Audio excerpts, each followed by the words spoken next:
While the citizens do not smile so much, they hardly frown either. Jewels and objects of great worth lie in the streets, for there is no theft where there are no secrets, and there are no secrets in Antiri.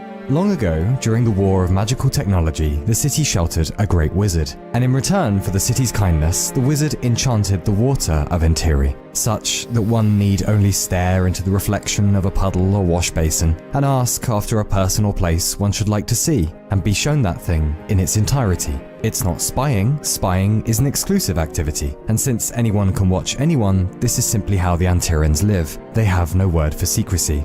Life was turbulent at first, the whispered slights of the bathhouse, the swindles of the marketplace suddenly watchable for all, plus crime rings and crooked politicians could be listened in on at a moment's notice, illicit love affairs observed by anyone sufficiently voyeuristic. But the adjustment was made. Recent generations have grown up with no concept of concealment and do not seem to suffer for it. Everything is visible in the water. Even the most mundane act, the brushing of one's teeth, the brewing of one's tea, is performed with attention and flair, for anyone and everyone may be watching. There is nothing hidden. Every eye is all seeing and all seen.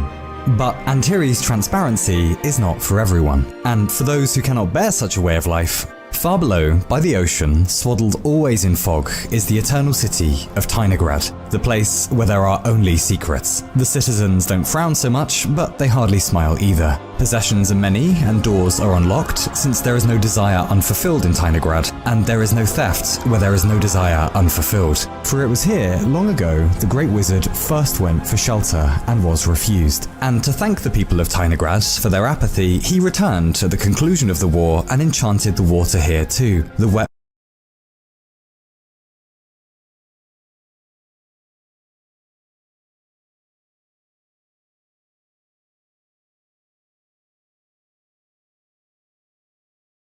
fog that permeates every street and house, the snow that thaws come spring. Though while the water in Tynograd sees all, citizens have no access to its omniscient visions. There is only one watcher. Out of the bedrooms, where glasses on nightstands listen of those mumbled untold secrets the Tynegradians admit in their sleep. Down the cobbled stones, where the puddles watch of land disputes and unrequited love. To the harbour, where the ocean silently records of overpriced fish and drunken bar brawls. Out into the bay, where there resides a great kraken who watches. The kraken never sleeps, never falters, its mind unjudging as a seismograph. And the kraken is very hungry, and its favourite meal is secrets, as delivered by the water to its unblinking eyes, the secrets of Tynograd, each impulse and desire of each citizen, such that they may be met if favourable to the market, or suppressed if not, such that at the slightest hint of eccentricity citizens may be placed under heightened surveillance, such that none need ever fear or want. And in return for this miracle of constant safety and satisfaction, all the Kraken requires is a little knowledge, and all it wants to know is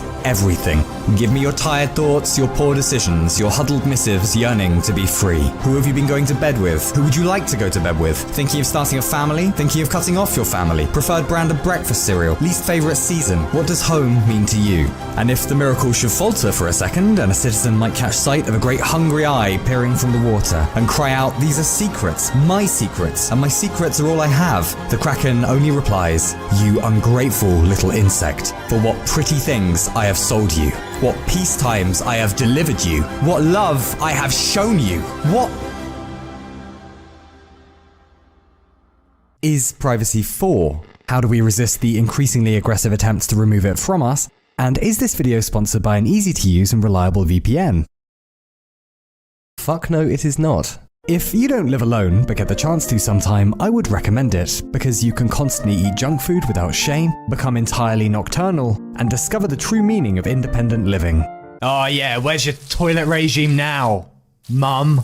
But living alone is a pretty recent phenomenon. Just sleeping alone is a pretty recent phenomenon, even for the historically rich. Privacy is an invention. We made that shit up. But how do we get here? Well, for the first few 100,000 years of our time on this watery spaceship, it is unlikely there were many loners. For hunter-gatherers, going it alone probably meant death, because strength in numbers was about the only trick that kept us alive. We were social by necessity, and we didn't do walls yet, so other than the confines of your own mind, how could you have privacy in that social configuration? What was the mostest game-changing human invention? Fire, the transistor, all pretty rad, yes? But the wall is going to be up there in the top 5 at least. We've been doing walls for about 23,000 years now, the oldest one we found being in Greece. Of course it's Greece, it's always Greece. And not only do walls signify property, and property is a pretty weird idea if you've never heard of it before. First person to get the land gets the land forever.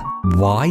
But it also means security, means castles, means established power structures, and it's only so long before walls start to mean privacy. And that was more or less codified, for the first time we know of, by the Greeks, because it's always the Greeks, isn't it? And the distinction between the polis and the oikos. The polis being public life, politics, shit you did outside really, and the oikos, your house, your family life, shit you did inside really. But even then, in most Greek tragedies, the only thing worse than getting executed was being alone, being exiled. Still, our ancestors understood privacy of the mind just fine, as in secrets.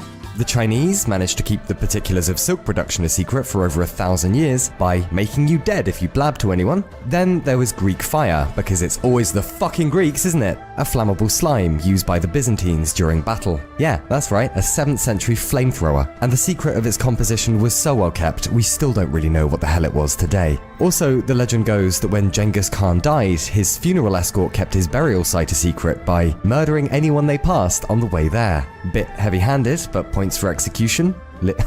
Literally.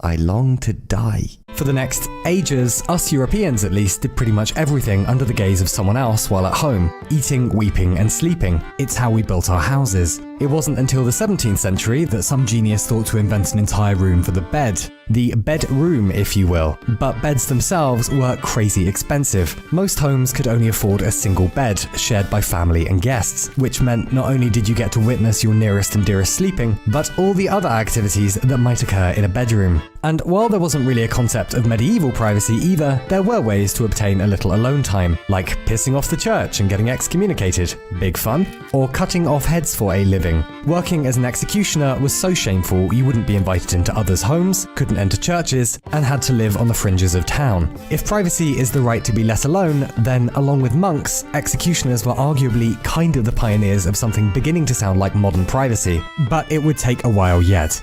In the early 1900s, Abigail Roberson one day noticed a photo of herself on a poster advertising flour. She didn't remember endorsing any flour, so she sued the company in question for using her likeness without her permission. She won the case. However, the defendants appealed, claiming they hadn't taken anything of worth from her, and they won the appeal. The chief judge writing, "Actually, she should be touched," as the ad was, quote, "a compliment to her beauty." Aha. But a pleasant surprise, the public was pissed at the ruling. Maximum pissed, resulting not too long after in the first instance of legislation forbidding using one's likeness without their permission. The beginning of modern privacy, really. Ironically, the chief judge we just mentioned, who ruled against her and said she should be stoked because she was pretty and shut up, would run for president in a few years, and after getting snapped constantly by photographers, waxed at great length about how it was an invasion of his privacy. Abigail Roberson reminded him in a letter in the New York Times, "But you said there is no right to privacy. Not so fun when it's being done to you, eh? What a twat." And in just a few decades, Jesus Christo, things are about to get weirder.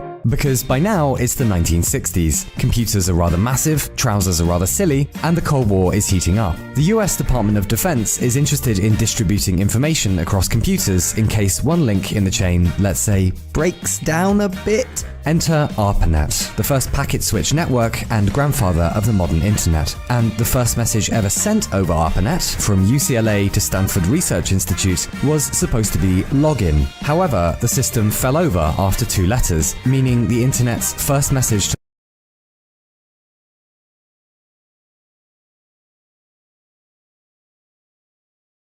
the world was low, as in, lo and behold, I have arrived, you fucks. First words don't get better than that. By 1971, the first email has been sent. By 1973, the first transatlantic connection is made. Then by 1978, Robert Kahn and Vint Cerf have designed TCP/IP, or Transmission Control Protocol, Internet Protocol. And if the internet talks in a language, this is it. By the 90s, Tim Berners-Lee has kindly invented the World Wide Web, the retrieval of information architecture the modern net is built on top of, making possible hypertext, hyperlinks, and the first website. You can still visit it today. And naturally comes the first webcam. It monitors a coffee machine at Cambridge University for some reason. 1993, the first graphical web browser, Mosaic. And then the Moolah. Oh, the Moolah. 1994, and Amazon.com makes its first sales. One of them notably to Bulgaria for some books paid for in cash, which is sent over hidden inside a floppy disk so the customs inspectors won't steal it. Clever as ever. Običan te Bulgaria. Then enter me and perhaps you. 90s internet was pretty weird. A patchwork amalgamation of misfiring search engines, god-awful site design, and if someone had the audacity to phone your house, all they got was the sound of the modem. It was fucking great.